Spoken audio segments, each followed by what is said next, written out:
স্পেনের রাজধানী মাদ্রিদের লাভা পিয়েসে 18টির বেশি দেশীয় ও ভারতীয় খাবারের বুফে নিয়ে আনুষ্ঠানিকভাবে যাত্রা শুরু করেছে বাংলাদেশি মালিকানাধীন রেস্টুরেন্ট ডালভাজি। রবিবার থেকে চালু হওয়া এই রেস্টুরেন্টে জনপ্রতি মাত্র 10 ইউরোতে বুফে সুবিধা দেওয়া হচ্ছে।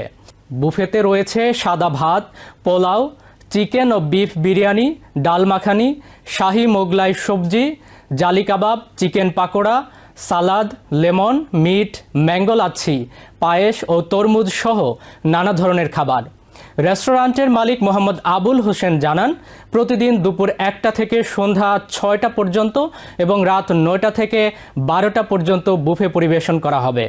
বাংলাদেশিদের পাশাপাশি ভারতীয়, পাকিস্তানি ও স্প্যানিশ নাগরিকদের কাছ থেকেও ইতোমধ্যে ইতিবাচক সাড়া পাওয়া যাচ্ছে বলে জানান তিনি। লাভা পিয়েসের প্রাণকেন্দ্রে সাশ্রয়ী মূল্যে দেশীয় স্বাদের বৈচিত্র্যময় খাবারের এই আয়োজন প্রবাসী বাংলাদেশি সহ বিভিন্ন কমিউনিটির মানুষের কাছে জনপ্রিয় হবে এমন প্রত্যাশা সংশ্লিষ্টদের।